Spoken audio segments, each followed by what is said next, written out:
It was a warm Sydney day late last year when, let's call him Sam, walked into my office. Sam was in his late teens, 6'3", and with a vice grip handshake that, as I joked with him, would put Donald Trump to shame.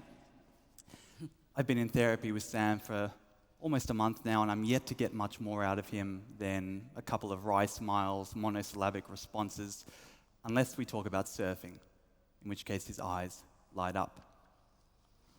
But today, something's different. Today, Sam was averting my gaze. He looked exhausted, his leg was shaking, and he was rubbing his hands together uncontrollably as if they might fall off. For a guy that seemed unfazed by anything, suddenly he's a ball of nerves. I could feel the pressure in every word he uttered, as if his life depended on it. I could see him physically fighting against everything he had been taught, everything that had been reinforced in him, as he stood at a literal precipice. I waited, and then the silence overwhelmed him, and he began to weep. The dam of male feeling that runs through us men had broken in him, and there was no going back. Sam then slowly told me he had tried to kill himself the night before. He'd been feeling hopeless for as long as he could remember, but for some reason I was the first to hear of this. He cried because he desperately wanted to live, but couldn't see a way to navigate through this pain while maintaining the mask that he had come to rely on. You see, Sam had worked tirelessly for years at cultivating and tending to an image of resilience and silent stoicism and emotional strength, an image that had been sold to him by society. He thought he had everyone fooled. Turns out no one was even watching. It was not the fragility of Sam's masculinity that led him to attempt to take his own life. Rather, it was that he would not or could not admit to and own this fragility. You see, despite what media taglines might have you think, it is not fragile masculinity that is killing men by suicide or in high-speed car crashes. It is not what is starting wars, fuels a coward punch, or what catcalls women at night. It is the purposeful suppression of this innate fragility that we all have, the denial and outright avoidance that wreaks havoc on men, women, and our communities. You see, guys like Sam are afraid to be fragile, to be vulnerable, so instead they often resort to violence, substance misuse, and risk-taking as ways to counteract that niggling feeling that they are in some way weak or flawed. Suddenly, the fact that men die on average 4 years younger than women in this country comes into clear view.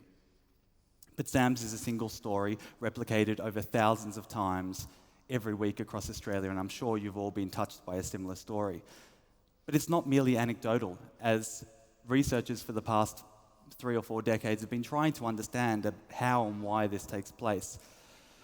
In several studies conducted by US-based researcher Joseph Vandeler, men were randomly assigned to either braid hair, considered a potential challenge to their masculinity, you can decide whether or not that's true, or to tie knots in a rope. The hair braiders, they were then given the option of either solving a puzzle or punching a bag. The hair braiders overwhelmingly chose to punch. And when all men were forced to punch the bag, the hair braiders on average punched much, much harder in what was labeled a manhood-restoring tactic. Masculinity is a problematic, anxious state that is hard-won and easily lost.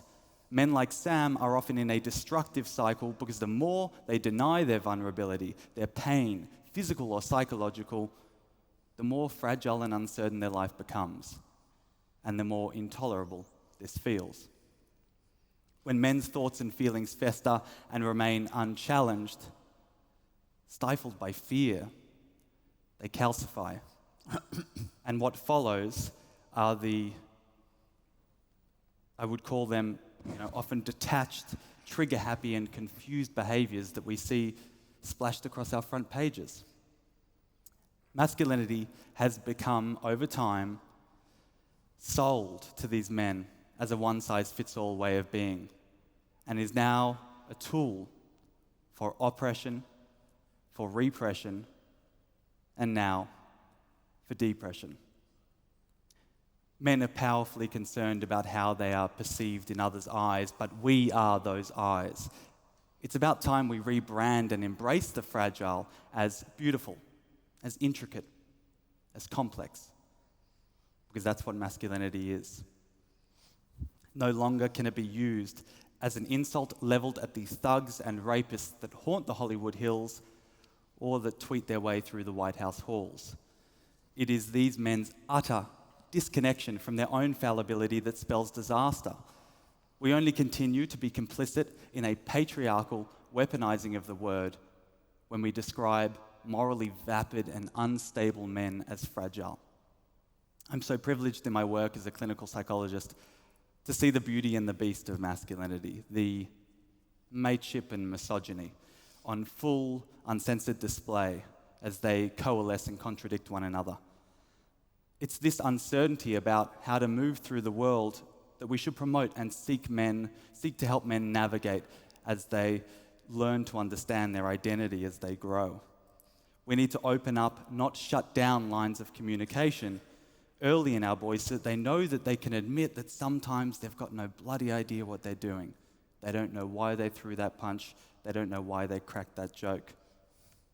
If we make clear that men can ask questions and won't be shamed, especially by other men, that we won't strip them of man cards, but in fact they might gain a few, well, then we can avoid the restrictive stubbornness we see so often in guys like Sam, born out of fear that they've failed, that they haven't measured up. So once Sam finally opened up, we began on the long road to recovery. Because once you admit you're fragile, you realize you deserve love and compassion and care to stop yourself from shattering.